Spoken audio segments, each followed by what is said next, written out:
प्यारे विद्यार्थियों, matrices and determinant खत्म करने तो बाद लेके आए हैं तुहाडे लई पहला चैप्टर है जो 10+2 का रिलेशनस एंड फंक्शन। ये बहुत ही इंपोर्टेंट चैप्टर है तो रिलेशन ते फंक्शन सिर्फ +2 के एंगल तो ही नहीं, ਇਹ ਆਪਾਂ ਜਦੋਂ ਵੱਡੀਆਂ ਕਲਾਸਾਂ ਦੇ ਵਿੱਚ ਮੈਪਿੰਗ ਦੀ ਗੱਲ ਕਰਾਂਗੇ, ਗਰੁੱਪ ਰਿੰਗ ਫੀਲਡ ਦੇ ਵਿੱਚ ਅਲਜਬਰੇ ਦੇ ਵਿੱਚ ਪੜਾਂਗੇ, ਉੱਥੇ ਇਹ ਬਹੁਤ ਕੰਮ ਆਉਣੀ ਹੈ ਆਪਣਾ relations and functions.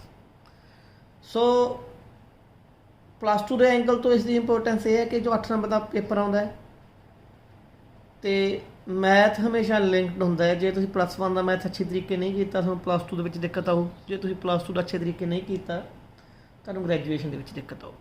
Similarly graduation ਜੇ ਅੱਛੇ ਤਰੀਕੇ ਨਹੀਂ ਕੀਤਾ ਪੋਸਟ ਗ੍ਰੈਜੂਏਸ਼ਨ ਦੇ ਵਿੱਚ ਦਿੱਕਤ ਆਊ। ਤਾਂ ਬਹੁਤ ਹੀ ਗੰਭੀਰਤਾ ਨਾਲ ਆਪਾਂ ਇਹ ਚੈਪਟਰ ਕਰਨਾ ਹੈ ਤੇ ਬਹੁਤ ਆਸਾਨ ਚੈਪਟਰ ਹੈ। ਆਸਾਨ ਉਹਨਾਂ ਲਈ ਜੋ ਮੈਥ ਨੂੰ ਇੰਜੋਏ ਕਰਦੇ ਨੇ, ਮੈਥ ਨੂੰ ਬੋਝ ਨਹੀਂ ਮੰਨਦੇ। ਜਦੋਂ ਤੁਸੀਂ ਮੈਥ ਦੇ ਵਿੱਚੋਂ ਆਨੰਦ ਮਾਣੋਗੇ ਉਸ ਆਨੰਦ ਦੇ ਵਿੱਚੋਂ ਤੁਹਾਨੂੰ ਬਹੁਤ ਕੁਝ ਸਿੱਖਣ ਨੂੰ ਮਿਲੂਗਾ। ਜਦੋਂ ਤੁਸੀਂ ਮਨ ਦੇ ਵਿੱਚ ਧਾਰ ਲਿਆ ਕਿ ਮੈਥ ਔਖਾ ਹੈ, ਅਕਾਊ ਹੈ, ਫਿਰ ਕੰਮ ਸੱਚੀ ਮੁੱਚੀ ਔਖਾ ਹੈ। ਸੋ ਪੋਜ਼ਿਟਿਵ ਮਾਈਂਡ ਨਾਲ ਜਦੋਂ ਮੈਥ ਪੜ੍ਹੋਗੇ ਤਾਂ ਬਹੁਤ ਵਧੀਆ ਢੰਗ ਨਾਲ ਸਮਝ ਆਊਗਾ। ਮੈਥ ਪੜ੍ਹਨ ਦੇ ਢੰਗ ਲਈ ਕਿ ਮੈਥ ਪੜ੍ਹਨਾ ਕਿਵੇਂ ਚਾਹੀਦਾ ਹੈ, ਇੱਕ ਸਪੈਸ਼ਲ ਵੀਡੀਓ ਬਣਾਊਂਗਾ ਮੈਂ ਸਿਰਫ ਮੈਥ ਪੜ੍ਹਨਾ ਕਿਵੇਂ ਚਾਹੀਦਾ ਹੈ। ਉਹਦੇ ਵਿੱਚ ਮੈਂ ਕੋਈ ਟੌਪਿਕ ਨਹੀਂ ਕਰਾਉਣਾ, ਜਲਦੀ ਵੀਡੀਓ ਲੈ ਕੇ ਆਊਂਗਾ।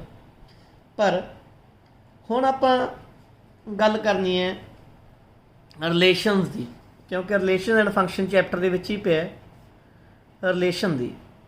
ਰਿਲੇਸ਼ਨ ਪੰਜਾਬੀ ਜਿਹਨੂੰ ਆਪਾਂ ਸੰਬੰਧ ਕਹਿ ਲਓ, ਜਮੀ ਉਹੋ ਜਿਹੇ ਸੰਬੰਧ ਨੇ ਜਿਵੇਂ ਆਪਣੇ ਆਮ ਜ਼ਿੰਦਗੀ ਦੇ ਵਿੱਚ ਸੰਬੰਧ ਹੁੰਦੇ ਆ ਕਿ ਫਲਾਣਾ ਫਲਾਣੇ ਦਾ ਭਰਾ ਹੈ, ਫਲਾਣਾ ਫਲਾਣੇ ਦੀ ਸਿਸਟਰ ਹੈ, ਇਹ ਪਿਓ ਹੈ, ਇਹ ਮਾਂ ਹੈ। ਇੱਕ ਦੂਜੇ ਨਾਲ ਸੰਬੰਧ ਹੁੰਦੇ ਪਰਿਵਾਰਕ ਜੀਆਂ ਦੇ, ਮਿੱਤਰਤਾ ਵੀ ਹੁੰਦੀ ਹੈ ਆਪਣੀ। ਆਪਾਂ ਉਹਦੇ ਫਿਜ਼ੀਕਲ ਫੀਚਰ ਦੇ ਨਾਲ ਵੀ ਸੰਬੰਧ ਰੱਖ ਸਕਦੇ ਹਾਂ ਕਿ ਇਹਦਾ ਕੱਦ ਦੂਜੇ ਬੰਦੇ ਤੋਂ 3 ਇੰਚ ਵੱਧ ਹੈ, ਤਾਂ ਹਾਈਟ ਦੇ ਵਿਚਲਾ ਸੰਬੰਧ ਆਪਾਂ ਪੈਦਾ ਕਰ ਸਕਦੇ ਹਾਂ। ਇਹੋ ਜਿਹੇ ਕਈ ਸੰਬੰਧ ਨੇ ਜੋ ਡੇਲੀ ਲਾਈਫ ਦੇ ਵਿੱਚ ਸਾਨੂੰ ਮਿਲਦੇ ਨੇ, ਪਰ ਉਹ ਸੰਬੰਧਾਂ ਨੂੰ ਸਿੱਖਣ ਤੋਂ ਪਹਿਲਾਂ ਆਪਾਂ +1 ਦੀਆਂ ਕੁਝ ਕੁ ਗੱਲਾਂ ਰੀਵਿਜ਼ਿਟ ਕਰਾਂਗੇ। ਉਹ ਗੱਲਾਂ ਕੀ ਹੈ? ਤੁਸੀਂ ਸੈੱਟ ਥਿਊਰੀ ਪੜ੍ਹੀ ਹੈ +1 ਦੇ ਵਿੱਚ। ਇੱਕ ਸੈੱਟ ਹੈ ਮੰਨ ਲਓ A, ਉਹਦੇ ਵਿੱਚ A ਮੈਂਬਰ ਨੇ। ਇੱਕ ਸੈੱਟ ਹੈ B, ਉਹਦੇ ਵਿੱਚ A ਮੈਂਬਰ ਨੇ, ਮੰਨ ਲਓ 2 ਹੀ ਨੇ, ਬਹੁਤ ਜ਼ਿਆਦਾ ਆਪਾਂ ਚੱਕਰ 'ਚ ਪੈਣ ਦੀ ਲੋੜ ਨਹੀਂ। ਤੇ ਆਪਾਂ ਪੜ੍ਹਿਆ ਸੀ ਕਿ A × B ਦਾ ਕਾਰਟੀਜ਼ਨ ਪ੍ਰੋਡਕਟ, A ਤੇ B ਦਾ ਕਾਰਟੀਜ਼ਨ ਪ੍ਰੋਡਕਟ ਕੀ ਹੁੰਦਾ ਸੀ? ਆਰਡਰਡ ਪੇਅਰ ਦੀ ਸ਼ੇਪ 'ਚ ਇਹਦੇ ਐਲੀਮੈਂਟ ਆਉਂਦੇ ਸੀ। 1A ਪਹਿਲਾ ਐਲੀਮੈਂਟ ਹੋ ਗਿਆ, ਦੂਜਾ element 1B, 2A 2B 3A 3B, ਮਤਲਬ ਇੱਦਾਂ ਦੀ ਐਲੀਮੈਂਟ ਹੁੰਦੇ ਸੀ। ਜਿਹੜੇ ਪਹਿਲੇ ਐਲੀਮੈਂਟ ਨੇ 1 2 ਉਹ A ਨੂੰ ਬਿਲੋਂਗ ਕਰਦੇ ਨੇ, ਜਿਹੜੇ ਪਿਛਲੇ ਐਲੀਮੈਂਟ ਨੇ A B ਜਿਹੜੇ ਉਹ ਕਿਹਨੂੰ ਬਿਲੋਂਗ ਕਰਦੇ ਨੇ? B ਨੂੰ ਬਿਲੋਂਗ ਕਰਦੇ ਨੇ। ਇਹ ਤੁਹਾਨੂੰ ਆਉਂਦਾ ਹੈ ਪਰ ਇਹ ਦੱਸਣਾ ਜ਼ਰੂਰੀ ਸੀ ਕਿਉਂਕਿ ਰਿਲੇਸ਼ਨ ਇਹਦੇ ਨਾਲ ਬਹੁਤ ਜੁੜੀ ਹੋਈ ਗੱਲ ਹੈ। ਹੁਣ ਰਿਲੇਸ਼ਨ ਕੀ ਹੈ? ਰਿਲੇਸ਼ਨ ਸਮਝਣ ਦੀ ਕੋਸ਼ਿਸ਼ ਕਰੋ। ਪਹਿਲਾਂ ਆਪਾਂ ਮੋਟੇ ਰੂਪ 'ਚ ਇੱਕ ਮੈਂ ਐਗਜ਼ਾਮਪਲ ਲੈਣਾ, ਉਹ ਤੋਂ ਆਪਾਂ ਡੈਫੀਨੇਸ਼ਨ ਇਹਦੀ ਤਿਆਰ ਕਰਨ ਦੀ ਕੋਸ਼ਿਸ਼ ਕਰਾਂਗੇ। ਮੰਨ ਲਓ ਇੱਕ ਸੈੱਟ A ਹੈ, ਆਹ ਸੈੱਟ A ਹੈ, ਇਹਦੇ ਵਿੱਚ ਕੋਈ ਰਾਮ ਪਿਆ, ਕੋਈ ਸ਼ਾਮ ਪਿਆ, ਕੋਈ ਸੀਤਾ ਪਈ ਹੈ, ਬੈਠੀ ਹੈ। A ਸੈੱਟ 'ਚ ਰਾਮ R, ਸ਼ਾਮ ਨੂੰ SH ਲਿਖ ਲਓ, ਸੀਤਾ ਨੂੰ SI ਲਿਖ ਲਓ। ਆਹ ਸੈੱਟ A ਹੈ। ਇੱਕ ਸੈੱਟ B ਹੈ, ਇਹਦੇ ਵਿੱਚ ਮੰਨ ਲਓ ਅਨੁਜ ਹੈ ਤੇ ਗੁਰਵਿੰਦਰ ਹੈ।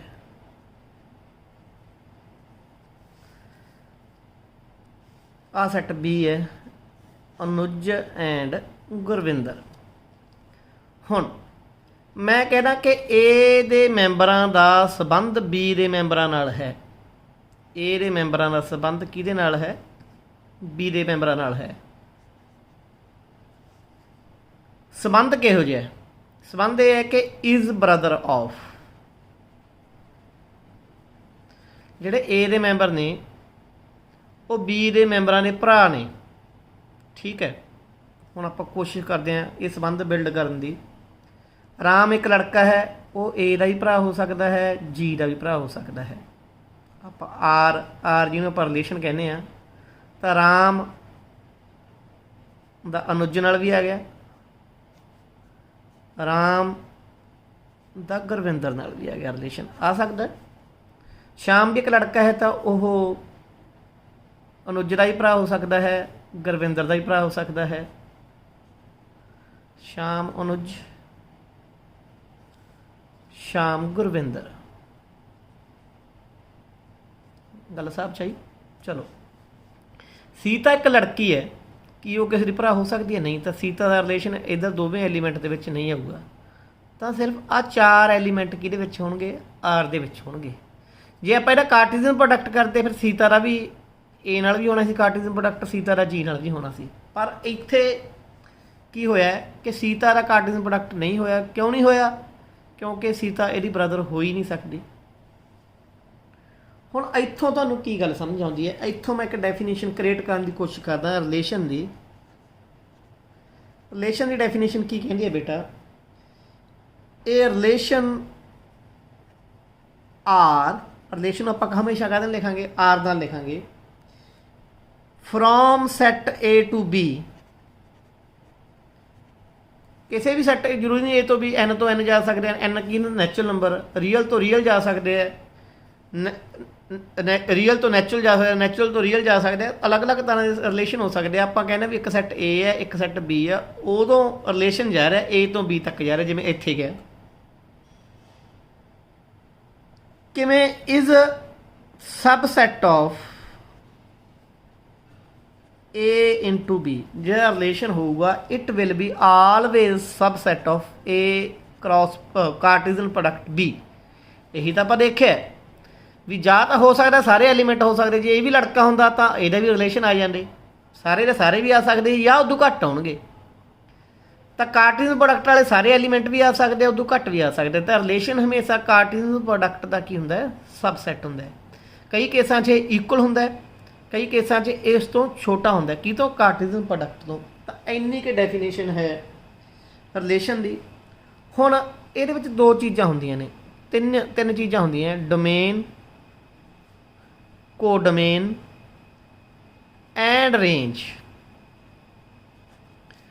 ਸਿੰਪਲ ਜੀ ਗੱਲ ਹੈ, ਜੀ ਤੇ ਆਪਾਂ ਰਿਲੇਸ਼ਨ ਲਗਾ ਰਹੇ ਹਾਂ, ਇਹਦੇ ਸਾਰੇ ਐਲੀਮੈਂਟ ਉਹ ਡੋਮੇਨ ਨੇ, ਇਹਦੇ ਸਾਰੇ ਐਲੀਮੈਂਟ ਉਹ ਡੋਮੇਨ ਨੇ। ਕੋਡੋਮੇਨ, ਬੀ ਦੇ ਵਿੱਚ ਜਿੰਨੇ ਵੀ ਐਲੀਮੈਂਟ ਪਏ ਨੇ ਉਹ ਕੋਡੋਮੇਨ ਨੇ। ਰੇਂਜ ਕੀ ਹੈ? ਜਿਹਦੇ ਨਾਲ ਬੀ 'ਚ ਸੰਬੰਧ ਆ ਰਿਹਾ। ਮੰਨ ਲਓ ਇੱਕ ਐਲੀਮੈਂਟ ਹੋਰ ਪਿਆ ਕੋਈ ਵੀ ਹੈ ਨਾ, ਉਹਦੇ ਨਾਲ ਸੰਬੰਧ ਨਹੀਂ ਆ ਰਿਹਾ, ਹੋ ਸਕਦਾ ਇੱਥੇ ਤਾਂ ਸਭ ਦੋਨਾਂ ਨਾਲ ਆ ਗਿਆ ਨਾ। ਕੋਈ ਐਲੀਮੈਂਟ ਇਹੋ ਜਿਹਾ ਵੀ ਜਿਹਦੇ ਨਾਲ ਸੰਬੰਧ ਹੋ ਸਕਦਾ ਇੱਧਰੋਂ ਨਾ ਆਵੇ, ਕਿਸੇ ਨਾਲ ਇੱਧਰੋਂ ਵੀ ਖਾਲੀ ਰਹਿ ਸਕਦਾ ਕੋਈ ਨਾ ਕੋਈ, ਹੈ ਨਾ। ਤਾਂ ਜਿਹਦੇ ਨਾਲ ਤਾਂ ਸੰਬੰਧ ਆ ਰਿਹਾ ਉਹ ਤਾਂ ਰੇਂਜ 'ਚ ਹੋਣਗੇ। ਪਰ ਸਮਝ ਆ ਗਈ? ਜਿਹਦੇ ਨਾਲ ਸੰਬੰਧ ਆ ਰਿਹਾ ਉਹ ਰੇਂਜ 'ਚ ਹੋਣਗੇ, ਜਿਹੜਾ ਐਲੀਮੈਂਟ ਨਾਲ ਸੰਬੰਧ ਨਹੀਂ ਆਇਆ ਉਹ ਰੇਂਜ ਦੇ ਵਿੱਚ ਨਹੀਂ ਹੋਊਗਾ। The elements of B which are in R, ਉਹ B ਦੇ ਐਲੀਮੈਂਟ ਜਿਹੜੇ R ਦੇ ਵਿੱਚ ਪਏ ਨੇ, R ਯਾਨੀ ਰਿਲੇਸ਼ਨ ਦੇ ਵਿੱਚ ਪਏ ਨੇ। ਰਿਲੇਸ਼ਨ ਦੇ ਵਿੱਚ ਕਿਹੜੇ ਕਿਹੜੇ ਪਏ ਨੇ? ਜਿਵੇਂ ਅਨੁਜ ਵੀ ਪਿਆ, ਗੁਰਵਿੰਦਰ ਵੀ ਪਿਆ। ਹੋ ਸਕਦਾ ਕੋਈ ਇਹੋ ਜਿਹਾ ਐਲੀਮੈਂਟ ਜਿਹੜਾ ਰਿਲੇਸ਼ਨ ਦੇ ਵਿੱਚ ਨਾ ਪਿਆ ਹੁੰਦਾ B ਦਾ ਐਲੀਮੈਂਟ, ਤਾਂ ਉਹ ਰੇਂਜ 'ਚ ਨਹੀਂ ਹੋਣਾ ਸੀਗਾ। ਇੱਥੋਂ ਕੀ ਗੱਲ ਤੁਸੀਂ ਡਰਾ ਕਰ ਸਕਦੇ ਹੋ? ਇੱਥੇ ਇਹ ਗੱਲ ਡਰਾ ਕਰ ਸਕਦੇ ਹੋ ਕਿ range is always subset of codomain. Codomain ਕੀ? ਬੀ ਸਾਰਾ ਸੈੱਟ ਸੀਗਾ। ਰੇਂਜ ਉਹਦੇ ਵਿਚਲੇ ਕੁਝ ਮੈਂਬਰ ਹੋ ਸਕਦੇ, ਸਾਰੇ ਵੀ ਹੋ ਸਕਦੇ, ਕੁਝ ਵਿੱਚੋਂ ਹੋ ਸਕਦੇ ਆ। ਤਾਂ range is always subset of codomain. ਆਪਾਂ ਇੱਕ ਹੋਰ ਐਗਜ਼ਾਮਪਲ ਦੇ ਜ਼ਰੀਏ ਇਸ ਡੋਮੇਨ, ਕੋਡੋਮੇਨ, ਰੇਂਜ ਵਾਲਾ ਮਸਲਾ ਸਮਝਣ ਦੀ ਕੋਸ਼ਿਸ਼ ਕਰਦੇ ਹਾਂ। ਮੰਨ ਲਓ ਇੱਕ ਸੈੱਟ ਹੈ A, ਉਹ ਹੈ 1 3 5 7। ਇੱਕ ਸੈੱਟ ਹੈ B, ਉਹ ਹੈ 2 4 6 8। 1 ਰਿਲੇਸ਼ਨ ਦੇ ਵਿੱਚ ਕੀ ਪਿਆ? 1 2 ਪਿਆ, ਜਾਨੀ 1 ਦਾ ਰਿਲੇਸ਼ਨ 2 ਨਾਲ ਹੈ। ਰਿਲੇਸ਼ਨ ਦੇ ਵਿੱਚ 3 4 ਪਿਆ, ਜਾਨੀ 3 ਦਾ ਰਿਲੇਸ਼ਨ 4 ਨਾਲ ਹੈ। ਰਿਲੇਸ਼ਨ ਦੇ ਵਿੱਚ 5 ਪਿਆ, 5 ਦਾ ਰਿਲੇਸ਼ਨ 6 ਨਾਲ ਹੈ। इधर 7 नहीं हैगा, इधर 8 नहीं हैगा। पहला आप डोमेन की गल करते हैं। डोमेन की होगी ए दे सारे एलीमेंट 1 2 3 सॉरी 2 नहीं हैगा 1 3 5 7। ये तो तुहाडी की होगी डोमेन। पर हुण मैं जानबूझ के एक गलती की है। वो गलती की है क्योंकि वो डेफिनेशन जो आप पिछे भी की कि मैं ए दे सारे एलीमेंट कहे सीगे, पर आ एलीमेंट का रिलेशन किसी नाल नहीं आ रहा। डोमेन दे विच आपां उही एलीमेंट लेने हैं जिहड़े आर दे विच होण। डोमेन दे विच आपां उही एलीमेंट लेने हैं जिहड़े आर दे विच होण। तां इट मीनस ये डोमेन नहीं होगी। तो डोमेन फिर एक्चुअल की होगी? एक्चुअल होगी 1 3 and 5। The elements of set A which belongs to R. A दे ओ एलीमेंट जिहड़े आर नूं बिलोंग करते हैं वो की होगी? डोमेन होगी। उस बाद आ गई रेंज। डोमेन तो बाद की आ गई? रेंज आ गई। बी दे ओ एलीमेंट जिहड़े आर नूं बिलोंग करते हैं 2 4 6 8। 8 नहीं आऊगा। फिर जान के मैं कि लिया क्यों लिया? क्योंकि 8 आर दे विच नहीं हैगा। सिमिलरली 7 मैं जान के लिया सीगा क्योंकि 7 आर दे विच नहीं सीगा। ये होगी डोमेन, ये होगी रेंज। हुण बहुत सौखी गल होगी। पहले सैट के वो एलीमेंट जिहड़े आर दे विच हैगे ने वो डोमेन है, जिहड़े नहीं हैगे वो छड्ड दो। दूजे सैट के एलीमेंट जिहड़े आर दे विच रिलेशन दे विच हैगे ने वो रेंज है, जिहड़े नहीं हैगे छड्ड दो। कोडोमेन। कोडोमेन की है बेटा? बी दे सारे एलीमेंट जिथे रिलेशन जा रहा है सारे एलीमेंट। हुण रेंज 2 4 6 पे है, कोडोमेन 2 4 6 8 पे है। तो range is always सबसैट of codomain. इन्नी क गल समझ आ गई। हुण आपां पढ़ांगे टाइप्स ऑफ रिलेशन।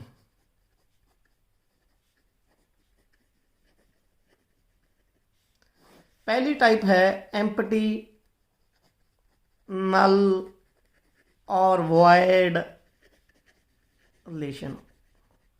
ना तो स्पष्ट है जो रिलेशन खाली होगा। हुण जे मैं कहना ये रिलेशन ऑन सैट आर और रिलेशन ऑन सैट आर या ऑन सैट ए, ਇਹਦਾ मतलब कि ਅਸੀਂ ਇੱਕੋ ਹੀ ਐਲੀਮੈਂਟ ਇੱਕੋ ਹੀ ਸੈੱਟ ਦਿੱਤਾ। ਇਹਦਾ मतलब ਇਹ ਹੋਊਗਾ ਕਿ ਰਿਲੇਸ਼ਨ ਕਿੱਥੋਂ ਜਾ ਰਿਹਾ? ਏ ਤੋਂ ਏ ਹੀ ਜਾ ਰਿਹਾ। ਜੇ ਤਾਂ ਮੈਂ ਲਿਖਿਆ relation from set A to B ਤਾਂ ਪਹਿਲਾ ਸੈੱਟ ਏ ਹੋਊ, ਦੂਜਾ ਬੀ ਹੋਊ। ਜੇ ਇਕੱਲਾ ਏ 'ਤੇ ਡਿਫਾਈਨ ਹੈ ਤਾਂ ਏ ਤੋਂ ਏ 'ਤੇ ਜਾਊ, ਦੂਜੇ ਸੈੱਟ ਦੀ ਗੱਲ ਨਹੀਂ ਹੈਗੀ। ਕੋਈ ਰਿਲੇਸ਼ਨ ਜਿਹੜਾ ਸੈੱਟ ਏ 'ਤੇ ਡਿਫਾਈਨਡ ਹੈ ਉਹਨੂੰ ਆਪਾਂ ਐਮਪਟੀ ਕਹਾਂਗੇ ਜਾਂ ਕੀ ਕਹਾਂਗੇ? ਨਲ ਕਹਾਂਗੇ ਜਾਂ ਵੋਇਡ ਕਹਾਂਗੇ। If no element of A, ਇਫ no element of A is related to any other element of A,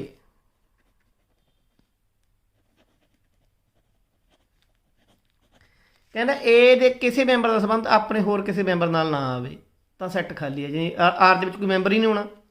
ਕਿਵੇਂ? ਮੰਨ ਲਓ ਇਹ ਕੋਈ ਸਟੂਡੈਂਟਸ ਸੈੱਟ ਹੈ, ਸਟੂਡੈਂਟਸ ਆਫ गर्ल स्कूल।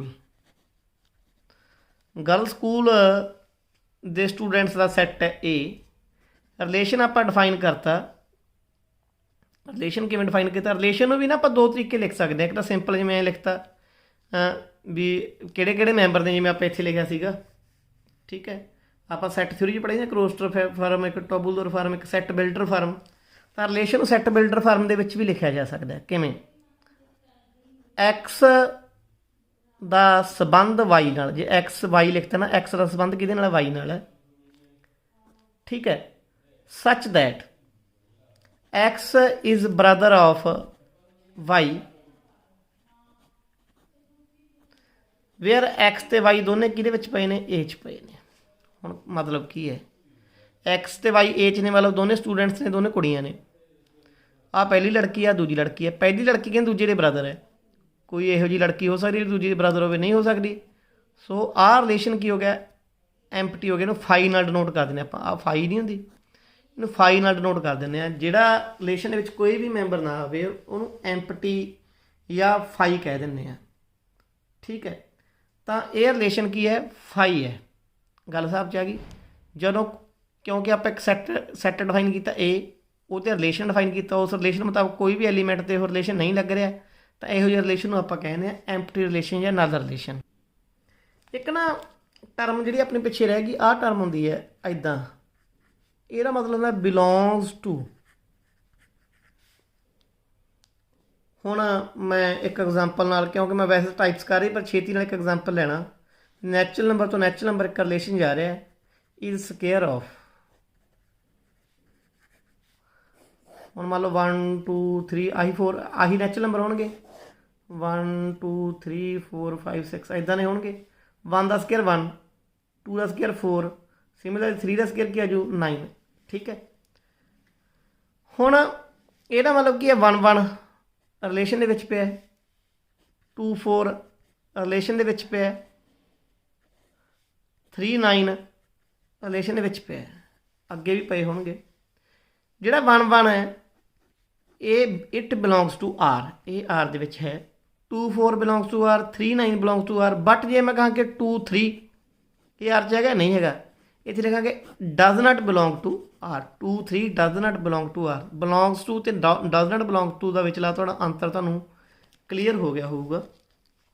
ਆਪਾਂ ਡੈਫੀਨੇਸ਼ਨ ਟਾਈਪਸ ਕਰ ਰਹੇ ਸੀ ਰਿਲੇਸ਼ਨ ਦੀਆਂ, ਪਹਿਲੀ ਟਾਈਪਸ ਕਰ ਲਈ ਸੀਗੀ, ਪਹਿਲੀ ਸੀ ਨਲ ਵੋਇਡ ਜਾਂ ਐਮਪਟੀ ਰਿਲੇਸ਼ਨ। ਦੂਜੀ ਟਾਈਪ ਹੈ ਯੂਨੀਵਰਸਲ ਰਿਲੇਸ਼ਨ।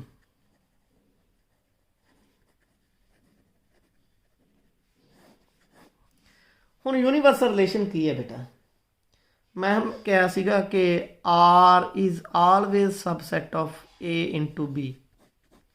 ਪਰ ਜੇ ਕੋਈ R A 'ਤੇ ਡਿਫਾਈਨ ਹੋਵੇ, ਜਿਵੇਂ ਪਿੱਛੇ ਆਪਾਂ R is relation on N relation on R A, ਕਿਸੇ ਸੈੱਟ A 'ਤੇ ਹੈ ਤਾਂ R ਕੀ ਹੋਊਗਾ, ਕਿੱਥੋਂ ਜਾਊਗਾ A to A, ਕਿਉਂਕਿ ਦੂਜੇ ਸੈੱਟ ਦੀ ਤਾਂ ਗੱਲ ਹੀ ਨਹੀਂ ਹੋਈ। It means R will be subset of A into A। But ਤੁਹਾਨੂੰ ਦੱਸਿਆ ਜੀ R ਇਹਦੇ ਛੋਟਾ ਵੀ ਹੋ ਸਕਦਾ, ਇਹਦੇ ਬਰਾਬਰ ਵੀ ਹੋ ਸਕਦਾ। R ਜਦੋਂ A ਗੁਣਾ A ਦੇ ਬਰਾਬਰ ਹੋ ਜੇ, R ਜਦੋਂ A ਗੁਣਾ A ਦੇ ਬਰਾਬਰ ਹੋ ਜੇ, ਜਿੰਨੇ ਮੈਂਬਰ A ਗੁਣਾ A 'ਚ ਨੇ ਓਨੀ R 'ਚ ਆ ਜਾਣ, ਤਾਂ ਆਪਾਂ ਕਹਿਣਾ ਕਿ it is a universal relation.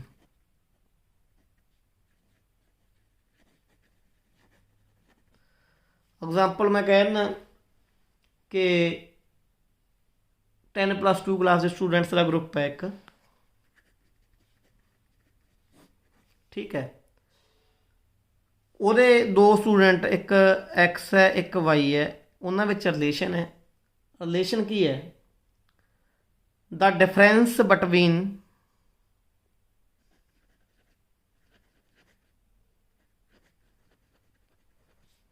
between height of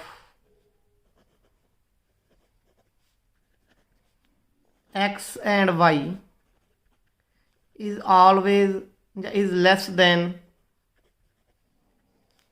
3 metre.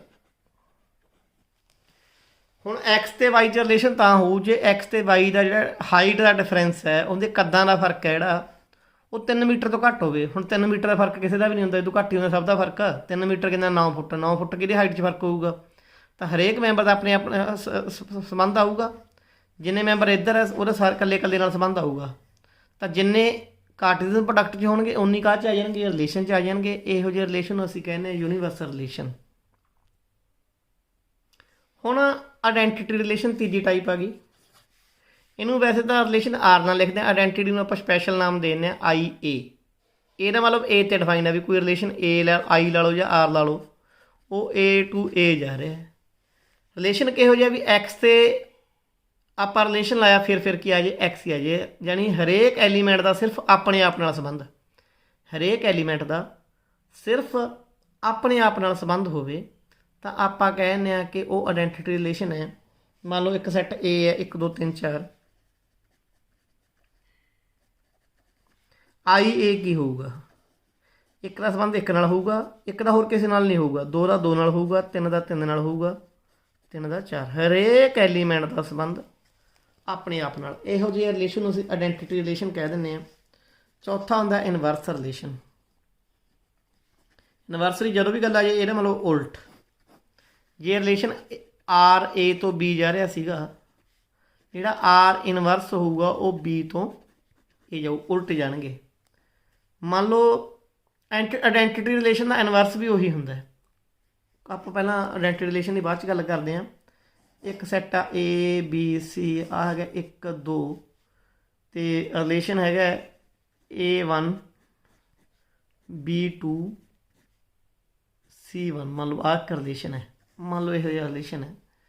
R inverse ਕੀ ਹੋਊਗਾ? ਆ ਏ ਤੋਂ ਬੀ ਜਾ ਰਿਹਾ ਸੀ, ਹੁਣ ਬੀ ਤੋਂ ਏ ਪੁੱਠਾ ਜਾਊਗਾ, ਇੱਕ ਦੋ ਅੱਗੇ ਆ ਜਾਊਗਾ, ਏ ਬੀ ਸੀ ਪਿੱਛੇ ਆ ਜਾਊਗਾ। ਏ ਦਾ ਰਿਲੇਸ਼ਨ 1 ਨਾਲ ਸੀ, 1 ਦਾ ਏ ਨਾਲ ਆ ਜਾਊਗਾ। ਬੀ ਦਾ ਰਿਲੇਸ਼ਨ 2 ਨਾਲ ਸੀ, 2 ਦਾ ਬੀ ਨਾਲ ਆ ਜਾਊਗਾ। ਸੀ ਦਾ 1 ਨਾਲ ਸੀ, 1 ਦਾ ਸੀ ਨਾਲ ਆ ਜਾਊ। ਤਾਂ ਰਿਲੇਸ਼ਨ ਕੀ ਬਣ ਜੂ ਹੁਣ? 1 ਏ 2 ਬੀ 1 ਸੀ। ਇਹ ਆਰ ਇਨਵਰਸ ਹੋਊਗਾ। ਇਟ ਮੀਨਸ ਜੇ ਕੋਈ ਐਕਸ ਅਤੇ ਵਾਈ ਦਾ ਰਿਲੇਸ਼ਨ ਆਰ, ਐਕਸ ਦਾ ਰਿਲੇਸ਼ਨ ਵਾਈ ਨਾਲ ਹੈ, ਇਟ ਮੀਨਸ ਐਕਸ ਵਾਈ ਕਿਹਦੇ ਵਿੱਚ ਪਏ ਨੇ? ਆਰ 'ਚ ਪਏ ਨੇ। ਤਾਂ ਇਦੋਂ ਉਲਟ ਵਾਈ ਐਕਸ ਕਿਹਦੇ ਵਿੱਚ ਪਏ ਹੋਣਗੇ? ਆਰ ਇਨਵਰਸ 'ਚ ਪਏ ਹੋਣਗੇ। ਇਹਨੂੰ ਹੋਰ ਤਰੀਕੇ ਵੀ ਲਿਖਦੇ ਹਾਂ ਵੀ ਐਕਸ ਦਾ ਰਿਲੇਸ਼ਨ ਕਿਹਦੇ ਨਾਲ ਹੈ? ਵਾਈ ਨਾਲ ਹੈ। ਐਕਸ ਦਾ ਰਿਲੇਸ਼ਨ ਵਿਚਾਲੇ ਆਰ ਪਤਾ, ਤਾਂ ਮਤਲਬ ਵਾਈ ਦਾ ਇਨਵਰਸ ਦਾ ਰਿਲੇਸ਼ਨ ਕਿਹਦੇ ਨਾਲ ਹੋਊਗਾ? ਐਕਸ ਨਾਲ ਹੋਊਗਾ। ਇਸ ਨੂੰ ਕਹਿੰਦੇ ਆਪਾਂ ਇਨਵਰਸ ਰਿਲੇਸ਼ਨ। ਹੁਣ ਅੱਗੇ ਕੁਛ ਕੁ ਆਪਾਂ ਇਹਦੀਆਂ ਟਾਈਪਸ ਆਪਾਂ ਪੜ੍ਹ ਲਈਆਂ, ਇਹਦੀ ਕੁਛ ਕਲਾਸੀਫਿਕੇਸ਼ਨ ਕਰਨੀ ਹੈ। ਬਹੁਤ ਸੋਹਣੀ ਕਲਾਸੀਫਿਕੇਸ਼ਨ ਹੈ ਰਿਲੇਸ਼ਨ ਦੀ, ਉਹ ਕਲਾਸੀਫਿਕੇਸ਼ਨ ਆਪਾਂ ਪੜ੍ਹਦੇ ਹਾਂ। ਕਲਾਸੀਫਿਕੇਸ਼ਨਸ ਆਫ ਰਿਲੇਸ਼ਨਸ ਦੀ ਆਪਾਂ ਕਲਾਸੀਫਿਕੇਸ਼ਨ ਪੜ੍ਹਦੇ ਹਾਂ। ਇਹਨੂੰ ਆਪਾਂ ਬੇਸਿਕਲੀ 3 ਮੋਟੇ ਰੂਪ 'ਚ ਵੰਡ ਦਿੰਦੇ ਹਾਂ। ਇੱਕ ਰਿਫਲੈਕਸਿਵ ਹੁੰਦਾ, ਇੱਕ ਸਿਮੈਟਰਿਕ ਹੁੰਦਾ, ਇੱਕ ਟ੍ਰਾਂਜ਼ਿਟਿਵ ਹੁੰਦਾ। ਇਹਦੇ 3 ਤਰੀਕੇ ਨਾਲ ਵਰਗੀਕਰਨ ਕਰ ਦਿੰਦੇ ਆਪਾਂ। ਕਲਾਸੀਫਿਕੇਸ਼ਨ ਵਰਗੀਕਰਨ, ਇੱਕ ਰਿਫਲੈਕਸਿਵ, ਇੱਕ ਸਿਮੈਟਰਿਕ, ਇੱਕ ਟ੍ਰਾਂਜ਼ਿਟਿਵ। ਪਹਿਲਾਂ ਰਿਫਲੈਕਸਿਵ ਕੀ ਹੁੰਦਾ? ਇੱਕ ਐਗਜ਼ਾਮਪਲ ਤੋਂ ਚੱਲੂਗਾ ਮੈਂ। ਇੱਕ ਰਿਲੇਸ਼ਨ ਹੁੰਦਾ ਲੈਸ ਦੈਨ ਇਕੁਅਲ ਟੂ, ਮਤਲਬ ਇਹੋ ਜਿਹਾ ਰਿਲੇਸ਼ਨ। ਮੰਨ ਲਓ ਇੱਧਰ 1 2 3 ਪਏ ਨੇ, ਇੱਧਰ ਵੀ 1 2 3 ਪਏ ਨੇ। ਏ ਤੋਂ ਏ ਆਪਾਂ ਇੱਕ ਰਿਲੇਸ਼ਨ ਲਾ ਰਹੇ ਹਾਂ। ਹੁਣ ਇੱਕ ਹੈ ਜਿਹੜਾ, ਇੱਕ ਤੋਂ ਛੋਟਾ ਜਿਹਾ ਬਰਾਬਰ ਤਾਂ ਹੋਊਗਾ ਹੀ ਨਾ। ਇੱਕ ਦਾ ਰਿਲੇਸ਼ਨ 2 ਨਾਲ ਵੀ ਆ ਜੂ, ਇੱਕ ਦਾ 3 ਨਾਲ ਵੀ ਆ ਜੂਗਾ। ਇੱਕ 2 ਤੋਂ ਵੀ ਛੋਟਾ ਹੈ, ਇੱਕ 3 ਤੋਂ ਵੀ ਛੋਟਾ ਹੈ। 2 1 ਨਾਲ ਨਹੀਂ ਆਉਣਾ, 2 1 ਤੋਂ ਛੋਟਾ ਨਹੀਂ ਹੈਗਾ। 2 ਦੇ ਛੋਟਾ ਨਹੀਂ ਪਰ ਬਰਾਬਰ ਤਾਂ ਹੈਗਾ। 2 ਦਾ 2 ਨਾਲ ਆ ਗਿਆ, 2 ਦਾ 3 ਨਾਲ ਆ ਗਿਆ, ਅਤੇ 3 ਦਾ ਇਕੱਲਾ ਕੀ ਹੈਗਾ? ਤੁਸੀਂ ਇੱਕ ਗੱਲ ਧਿਆਨ ਦਿਓ, 1 ਦਾ 1 ਨਾਲ ਆ ਰਿਹਾ, 2 ਦਾ 2 ਨਾਲ ਆ ਰਿਹਾ, 3 ਦਾ 3, ਹੋਰ ਜਿਹਦੇ ਨਾਲ ਮਰਜ਼ੀ ਆ ਰਿਹਾ, ਪਰ ਆਪਸ 'ਚ ਜ਼ਰੂਰ ਆ ਰਿਹਾ। ਇਹੋ ਜਿਹੇ ਰਿਲੇਸ਼ਨ ਨੂੰ ਕੀ ਕਹਿੰਦੇ ਹਾਂ ਅਸੀਂ? ਰਿਫਲੈਕਸਿਵ ਕਹਿੰਦੇ ਹਾਂ। ਇਹ relation in a set is said to be reflexive. ਇੱਕ ਰਿਲੇਸ਼ਨ ਨੂੰ ਅਸੀਂ ਰਿਫਲੈਕਸਿਵ ਕਹਾਂਗੇ if it is such that each number bear, if each number has a relation to itself। ਹਰੇਕ ਮੈਂਬਰ ਦਾ ਆਪਣੇ ਆਪ ਨਾਲ ਸੰਬੰਧ ਤਾਂ ਆ ਵੀ ਆਵੇ, ਹੋਰ ਜਿਹਦੇ ਨਾਲ ਮਰਜ਼ੀ ਆ ਜੇ। It means A belongs to R, 1 1 belong to R, 2 2 belong to R, 3 3 belong to R। ਇਹੋ ਜਿਹੇ ਰਿਲੇਸ਼ਨ ਨੂੰ ਆਪਾਂ ਕਹਿੰਦੇ ਹਾਂ ਰਿਫਲੈਕਸਿਵ। ਜੇ ਹੁਣ ਮੈਂ ਕਹਾਂ ਇਕੱਲਾ ਲੈਸ ਦੇਣਾ ਰਿਲੇਸ਼ਨ, ਉਹ ਰਿਫਲੈਕਸਿਵ ਹੋਊਗਾ? ਨਹੀਂ ਹੁੰਦਾ, ਕਿਉਂਕਿ 1 1 ਤੋਂ ਛੋਟਾ ਥੋੜ੍ਹੀ ਹੋਊਗਾ। ਲੈਸ ਦੈਨ ਇਕੁਅਲ ਟੂ ਵਾਲਾ ਰਿਲੇਸ਼ਨ ਰਿਫਲੈਕਸਿਵ ਹੈ, ਪਰ ਲੈਸ ਦੇਨ ਵਾਲਾ ਰਿਲੇਸ਼ਨ ਰਿਫਲੈਕਸਿਵ ਨਹੀਂ ਹੈ। ਇੱਕ ਰਿਲੇਸ਼ਨ ਹੈ ਪੈਰਲਲ। ਮੰਨ ਲਓ 2 ਲਾਈਨ ਨੇ, ਇੱਕ ਪੈਰਲਲ, ਇੱਕ ਲਾਈਨ A ਹੈ, ਇੱਕ B ਹੈ। ਮੰਨ ਲਓ A ਅਤੇ B 'ਚ ਰਿਲੇਸ਼ਨ ਤਾਂ ਐ ਵੀ ਜੇ A B ਦੇ ਪੈਰਲਲ ਹੈ। ਹੁਣ ਹਰੇਕ ਲਾਈਨ ਆਪਣੇ ਆਪ ਦੇ ਵੀ ਪੈਰਲਲ ਤਾਂ ਹੁੰਦੀ ਹੈ ਨਾ, ਤਾਂ ਇਹ ਰਿਲੇਸ਼ਨ ਕੀ ਹੈ? ਰਿਫਲੈਕਸਿਵ ਹੈ। ਤਾਂ ਜਦੋਂ ਹੋਰਾਂ ਦੇ ਨਾਲ ਸੰਬੰਧ ਆਉਣ ਤੋਂ ਬਗੈਰ ਆਪਣੇ ਆਪ ਨਾਲ ਹਰੇਕ ਮੈਂਬਰ ਦਾ, ਕੋਈ ਵੀ ਮੈਂਬਰ ਇਹੋ ਜਿਹਾ ਨਾ ਖਾਲੀ ਨਾ ਰਹਿ ਜੇ, ਹਰੇਕ ਮੈਂਬਰ ਦਾ ਆਪਣੇ ਆਪ ਨਾਲ ਸੰਬੰਧ ਜ਼ਰੂਰ ਆਵੇ, ਉਹਨੂੰ ਅਸੀਂ ਕਹਿੰਦੇ ਹਾਂ ਰਿਫਲੈਕਸਿਵ। ਦੂਜਾ ਹੁੰਦਾ ਸਿਮੈਟਰਿਕ। ਐਗਜ਼ਾਮਪਲ ਨਾਲ ਹੀ ਫੇਰ ਕਰੂੰਗਾ ਮੈਂ। ਸਿਮੈਟਰਿਕ ਮੰਨ ਲਓ ਇੱਕ ਲਾਈਨਾਂ ਦਾ ਸੈੱਟ ਹੈ A, ਇਹ 'ਚ 3 ਲਾਈਨਾਂ ਨੇ L M N ਮੰਨ ਲਓ।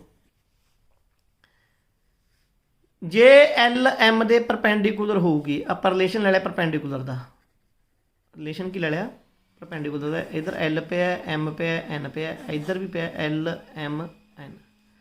ਜੇ ਐਲ ਤੇ ਐਮ ਦੇ ਪਰਪੈਂਡੀਕੂਲਰ ਹੋਊ ਤਾਂ ਐਲ ਐਮ ਕਾਹਦੇ ਵਿੱਚ ਹੋਊਗਾ, ਆਰ 'ਚ ਹੋਊਗਾ। ਐਲ ਤੇ ਐਮ ਦਾ ਰਿਲੇਸ਼ਨ ਆ ਗਿਆ ਜੀ। ਹੁਣ ਧਿਆਨ ਨਾਲ ਦੇਖੋ, ਜੇ ਐਲ ਐਮ ਦੇ ਪਰਪੈਂਡੀਕੂਲਰ ਹੈ ਤਾਂ ਐਮ ਵੀ ਐਲ ਦੇ ਕੀ ਹੋਊਗੀ, ਪਰਪੈਂਡੀਕੂਲਰ ਹੋਊ। ਇਟ ਮੀਨਸ ਐਮ ਤੇ ਐਲ ਦਾ ਵੀ ਕੀ ਆ ਗਿਆ, ਰਿਲੇਸ਼ਨ। ਤਾਂ ਜਦੋਂ ਆਹ ਗੱਲ ਬਣ ਜੇ, ਇਫ ਏ ਬੀ ਆਰ ਦੇ ਵਿੱਚ ਹੋਣ, ਇਟ ਇੰਪਲਾਈਜ਼ ਦੈਟ ਕਿ ਬੀ ਏ ਵੀ ਕਾਹਦੇ ਵਿੱਚ ਹੋਣ, ਆਰ ਦੇ ਵਿੱਚ ਪਏ ਹੋਣ। ਜੇ ਏ ਵੀ ਆਰ ਦੇ ਵਿੱਚ ਪਿਆ ਤੇ ਬੀ ਏ ਵੀ ਆਰ ਦੇ ਵਿੱਚ ਪਿਆ, ਇਹੋ ਜਿਹਾ ਰਿਲੇਸ਼ਨ ਅਸੀਂ ਕਹਿੰਦੇ ਹਾਂ ਸਿਮੈਟ੍ਰਿਕ ਰਿਲੇਸ਼ਨ। ਫਿਰ ਆ ਗਿਆ ਟ੍ਰਾਂਜ਼ਿਟਿਵ ਰਿਲੇਸ਼ਨ।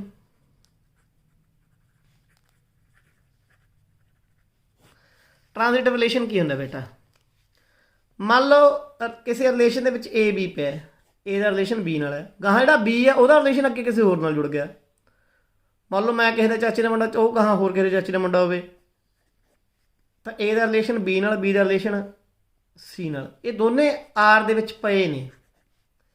ਇਹਦਾ ਮਤਲਬ ਇਹਦੇ ਵਿੱਚ ਜੇ ਇਹ ਦੋਨੇ ਪਏ ਨੇ ਤਾਂ ਏ ਤੇ ਸੀ, ਏ ਦਾ ਬੀ ਵਿੱਚੋਂ ਆਪਾਂ ਗੜਬੜ ਕਰਤੀ, ਏ ਦਾ ਬੀ ਨਾਲ ਸੀ, ਬੀ ਦਾ ਸੀ ਸੀ। ਜੇ ਏ ਦਾ ਬੀ ਨਾਲ ਸੰਬੰਧ ਹੈ, ਬੀ ਦਾ ਸੀ ਨਾਲ ਸੰਬੰਧ ਹੈ, ਏ ਦਾ ਵੀ ਸੰਬੰਧ ਕਿਹਦੇ ਨਾਲ ਆ ਜੇ, ਸੀ ਨਾਲ ਆ ਜੇ, ਤਾਂ ਇਹੋ ਜਿਹੇ ਰਿਲੇਸ਼ਨ ਨੂੰ ਅਸੀਂ ਕਹਿੰਦੇ ਹਾਂ ਟ੍ਰਾਂਜ਼ਿਟਿਵ। ਆਹ ਦਾ ਰਿਲੇਸ਼ਨ ਲੈਣਾ ਪੈਰਲਲ ਵਾਲਾ, ਵੀ ਐਲ ਮੰਨ ਲਓ ਐਮ ਦੇ ਪੈਰਲਲ ਹੈ, ਐਮ ਐਨ ਦੇ ਪੈਰਲਲ ਹੈ, ਤੇ ਐਲ ਦਾ ਰਿਲੇਸ਼ਨ ਐਮ ਨਾਲ ਆ ਗਿਆ, ਐਮ ਦਾ ਐਨ ਨਾਲ ਆ ਗਿਆ। ਤੇ ਐਲ ਐਨ ਦੇ ਵੀ ਕੀ ਹੋਊਗੀ, ਪੈਰਲਲ ਹੋਊਗੀ। ਆ ਐਲ ਹੈ, ਆ ਐਮ ਹੈ, ਆ ਐਨ ਹੈ। ਐਲ ਐਮ ਦੇ ਪੈਰਲਲ ਹੈ, ਐਮ ਐਨ ਦੇ ਪੈਰਲਲ ਹੈ, ਤੇ ਐਲ ਤੇ ਐਨ ਆਪਸ ਵਿੱਚ ਕੀ ਹੋਣਗੀਆਂ, ਪੈਰਲਲ ਹੋਣਗੀਆਂ। ਜਿਹੜਾ ਪੈਰਲਲ ਵਾਲਾ ਰਿਲੇਸ਼ਨ ਹੈ ਉਹ ਟ੍ਰਾਂਜ਼ਿਟਿਵ ਹੈ। ਕੀ ਹੈ ਉਹ, ਟ੍ਰਾਂਜ਼ਿਟਿਵ। ਹੁਣ ਇਹਨਾਂ ਤਿੰਨਾਂ ਰਿਲੇਸ਼ਨਾਂ ਦੇ ਬੇਸ ਤੇ ਇੱਕ ਨਵਾਂ ਟਾਈਪ ਪੈਦਾ ਹੁੰਦੀ ਹੈ, ਉਹ ਹੁੰਦੀ ਇਕੁਈਵੈਲੈਂਸ ਰਿਲੇਸ਼ਨ। ਆ relation which is reflexive, symmetric and transitive। ਜਿਹੜੀਆਂ ਤਿੰਨੇ ਸ਼ਰਤਾਂ ਪੂਰੀਆਂ ਕਰੇ, ਉਹ ਰਿਫਲੈਕਸਿਵ ਵੀ ਹੋਵੇ, ਸਿਮੈਟ੍ਰਿਕ ਵੀ ਹੋਵੇ, ਟ੍ਰਾਂਜ਼ਿਟਿਵ ਵੀ ਹੋਵੇ, ਉਹੋ ਜਿਹੇ ਰਿਲੇਸ਼ਨ ਨੂੰ ਅਸੀਂ ਕਹਿੰਦੇ ਹਾਂ ਇਕੁਈਵੈਲੈਂਸ ਰਿਲੇਸ਼ਨ। ਹੁਣ ਐਗਜ਼ਾਮਪਲ ਉਹੀ ਪੈਰਲਲ ਵਾਲੀ ਦਿੰਦਾ, ਹਰੇਕ ਲਾਈਨ ਆਪਣੇ ਆਪ ਦੇ ਪੈਰਲਲ ਹੁੰਦੀ ਹੈ, ਇਹਦਾ ਮਤਲਬ ਇਹ ਰਿਫਲੈਕਸਿਵ ਹੋ ਗਿਆ। ਹੁਣ ਐਲ ਜੇ ਐਮ ਦੇ ਪੈਰਲਲ ਹੈ ਤਾਂ ਐਮ ਐਲ ਦੇ ਵੀ ਕੀ ਹੋਊਗੀ, ਪੈਰਲਲ ਹੋਊ। ਐਲ ਦਾ ਰਿਲੇਸ਼ਨ ਐਮ ਨਾਲ ਹੈ, ਐਮ ਦਾ ਰਿਲੇਸ਼ਨ ਐਲ ਨਾਲ ਹੋਊਗਾ। ਇਹ ਕਾਹਦੀ ਡੈਫੀਨੇਸ਼ਨ ਸੀਗੀ, ਸਿਮੈਟ੍ਰਿਕ ਦੀ। ਐਲ ਐਮ ਦੇ ਪੈਰਲਲ ਹੈ, ਐਮ ਐਨ ਦੇ ਪੈਰਲਲ ਹੈ, ਇਹ ਆਪਾਂ ਮੰਨ ਲੈਂਦੇ ਹਾਂ। ਇਹਦਾ ਮਤਲਬ ਐਲ ਐਨ ਦੇ ਵੀ ਕੀ ਹੋਊਗੀ, ਪੈਰਲਲ ਹੋਊ। ਕੀ ਹੋ ਗਿਆ, ਟ੍ਰਾਂਜ਼ਿਟਿਵ। ਪੈਰਲਲ ਦਾ ਰਿਲੇਸ਼ਨ ਹੈ ਉਹ ਰਿਫਲੈਕਸਿਵ ਵੀ ਹੈ, ਸਿਮੈਟ੍ਰਿਕ ਵੀ ਹੈ, ਟ੍ਰਾਂਜ਼ਿਟਿਵ ਵੀ ਹੈ, hence it is an ਇਕੁਈਵੈਲੈਂਸ relation. ਹੁਣ ਇੱਕ ਟਾਈਪ ਹੋਰ ਹੈਗੀ, ਉਹ ਹੁੰਦਾ ਐਂਟੀ ਸਿਮੈਟ੍ਰਿਕ ਰਿਲੇਸ਼ਨ। ਹਾਂ, ਸਿਮੈਟ੍ਰਿਕ ਰਿਲੇਸ਼ਨ ਕੀ ਸੀਗਾ ਵੀ ਜੇ ਏ ਦਾ ਸੰਬੰਧ ਬੀ ਨਾਲ ਹੈ, ਇਟ ਇੰਪਲਾਈਜ਼ ਦੈਟ ਬੀ ਦਾ ਸੰਬੰਧ ਵੀ ਕਿਹਦੇ ਨਾਲ ਆ ਜੇ, ਏ ਨਾਲ ਆ ਜੇ। ਮੰਨ ਲਓ 1 ਤੇ 2 ਆਰ ਦੇ ਵਿੱਚ ਪਏ ਨੇ, ਤਾਂ 2 ਤੇ 1 ਵੀ ਕਿਹਦੇ ਵਿੱਚ ਹੋਣ, ਆਰ ਦੇ ਵਿੱਚ ਹੋਣ। ਇਹ ਸਿਮੈਟ੍ਰਿਕ ਸੀ। ਸਿਮੈਟ੍ਰਿਕ ਦਾ ਉਲਟ ਐਂਟੀ ਸਿਮੈਟ੍ਰਿਕ, ਵੀ ਜੇ ਏ ਤੇ ਬੀ ਆਰ ਦੇ ਵਿੱਚ ਹੈਗੇ ਨੇ, ਇਹਦਾ ਮਤਲਬ ਬੀ ਤੇ ਏ ਆਰ ਦੇ ਵਿੱਚ ਨਾ ਹੋਣ, ਪਹਿਲੀ ਗੱਲ। ਜੇ ਏ ਤੇ ਬੀ ਆਰ ਦੇ ਵਿੱਚ ਹੈਗੇ ਨੇ ਤੇ ਏ ਤੇ ਬੀ ਤੇ ਏ ਆਰ ਦੇ ਵਿੱਚ ਆ ਵੀ ਗਏ ਤਾਂ ਇੱਕੋ ਹੀ ਸੂਰਤ 'ਚ ਆਉਣ। ਉਹ ਸੂਰਤ ਕਿਹੜੀ ਹੈ, ਵੀ ਏ ਤੇ ਬੀ ਇਕੁਅਲ ਹੋਣ। ਮਤਲਬ ਏ ਤੇ ਬੀ ਇਕੁਅਲ, ਜਿੰਨੀ ਵੈਲੂ ਏ ਦੀ ਹੋਵੇ ਉਨੀ ਬੀ ਦੀ ਹੋਵੇ। ਮੰਨ ਲਓ ਜੇ 1 ਤੇ 1 ਆਰ ਦੇ ਵਿੱਚ ਹੈ, ਇਹ ਤਾਂ ਉਲਟ ਤਾਂ ਫਿਰ ਉਹੀ ਚੀਜ਼ ਹੀ ਹੋ ਗਈ ਨਾ, ਉਲਟ 'ਤੇ ਕੋਈ ਫਰਕ ਪਿਆ ਹੀ ਨਹੀਂ, ਉਹ ਆਰ ਦੇ ਵਿੱਚ ਹੋਊ। ਜੇ ਦੋਨੇ ਬਰਾਬਰ ਨੇ ਫਿਰ ਤਾਂ ਆਰ ਦੇ ਵਿੱਚ ਹੋ ਸਕਦੇ ਆ। ਜੇ 1 2 ਤੇ 2 1 ਦੋਨੇ ਆਰ ਦੇ ਵਿੱਚ ਪਏ ਨੇ, ਇਹਦਾ ਮਤਲਬ ਸਿਮੈਟ੍ਰਿਕ ਨਹੀਂ, ਉਹ ਸਿਮੈਟ੍ਰਿਕ ਹੈ, ਉਹ ਐਂਟੀ ਸਿਮੈਟ੍ਰਿਕ ਨਹੀਂ। ਐਂਟੀ ਸਿਮੈਟ੍ਰਿਕ ਬਿਲਕੁਲ ਸਿਮੈਟ੍ਰਿਕ ਦਾ ਉਲਟ। ਇਹੋ ਜਿਹੇ ਰਿਲੇਸ਼ਨ ਨੂੰ ਅਸੀਂ ਕਹਿੰਦੇ ਹਾਂ ਐਂਟੀ ਸਿਮੈਟ੍ਰਿਕ। ਕੁਛ ਰਿਜ਼ਲਟ ਨੇ ਇਕੁਈਵੈਲੈਂਸ ਨੇ ਰਿਲੇਟਡ। ਪਹਿਲਾ result, J R if R ਇਕੁਈਵੈਲੈਂਸ ਹੈ, ਇਕੁਈਵੈਲੈਂਸ ਕੀ ਹੁੰਦਾ ਹੈ, ਰਿਫਲੈਕਸਿਵ ਵੀ ਹੈ, ਸਿਮੈਟ੍ਰਿਕ ਵੀ ਹੈ, ਟ੍ਰਾਂਜ਼ਿਟਿਵ ਵੀ ਹੈ। It implies that R inverse ਵੀ ਕੀ ਹੋਊਗਾ, ਇਕੁਈਵੈਲੈਂਸ ਹੋਊਗਾ। ਦੂਜੀ ਗੱਲ, ਜੇ the intersection of two equivalence relation on set A, एक set the intersection of two एक रिलेशन R1 है, एक R2 है, आ भी इक्विवेलेंट है, आ भी इक्विवेलेंट है। इन्हों की जी इंटरसैक्शन होगी, इंटरसैक्शन तुसीं +1 दे विच पढ़ी हुई है, वो भी की होगी, इक्वी वैलेंस होगी। तीजा तो यूनीयन है, जी यूनीयन है, not necessarily be equivalent, not नसैसरली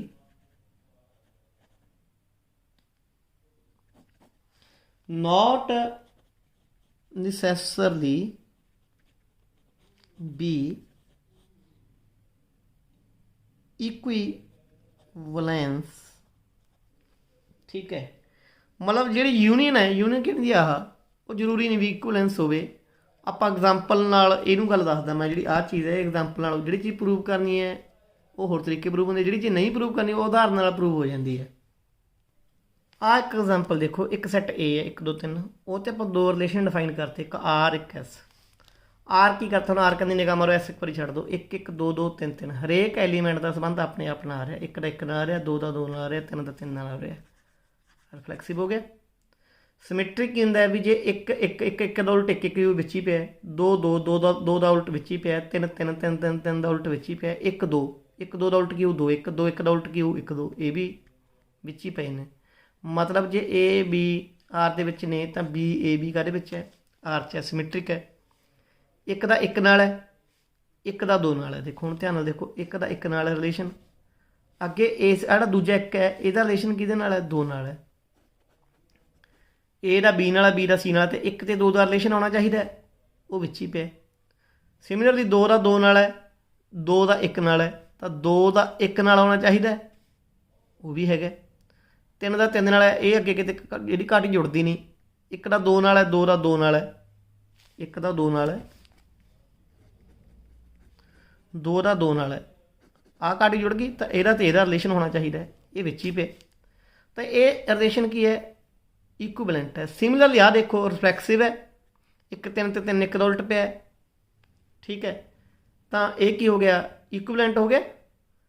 हुण आ भी इक्विवेलेंट है, आ भी इक्विवेलेंट है, इन्होंने दोहां दी आपां ले ली यूनीयन। यूनीयन च आ 3 एलीमेंट तो आउणगे इक्को वारी, 1 2 2 1 भी आउणगे, 1 3 3 1 भी आउणगे। हुण ये च एक गल निगाह मारो भी 3 का रिलेशन 1 नाल है, असी है आर्च पे, 1 का 2 नाल है, आ सांझा इन्हां दा, ते 3 का किहदे नाल होना चाहिए, 2 नाल होना चाहिए। 3 का रिलेशन 2 नाल, पर 3 का रिलेशन 2 नाल किते हैगा, नहीं हैगा।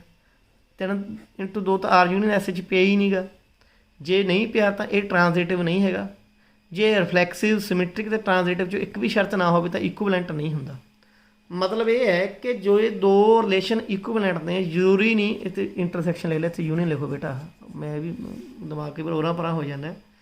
जे 2 सैट इक्विवेलेंट ने तो उन्होंने जी यूनीयन है वो जरूरी नहीं कि इक्विवेलेंट होवे। सो अज की वीडियो लंबी हो रही है। वैसे मैं बहुत सारी एग्जाम्पल्स कराउणियां सीगियां, एग्जाम्पल्स आप करने की काल ना करियो, क्योंकि ना जो आप करते हैं कच्चा पक्का जहा काम कर लें, साड़ी अक्सर ही होंगी है कि आदत है कि असीं काले भजते हैं भी छेती अगे निकल जाइए। काम घट करो पर क्वालिटी वाला करो। तो मैं ये तुहाडे नाल वादा करदा कि काम क्वालिटी वाला ही होऊगा। जिहड़ा काम कराऊँगा शौक नाल कराऊँगा। अगली वीडियो दे विच आपां इहदीआं एग्जाम्पल्स लैके आवांगे। चैनल नूं सबसक्राइब करना ना भुल्लना। धन्नवाद।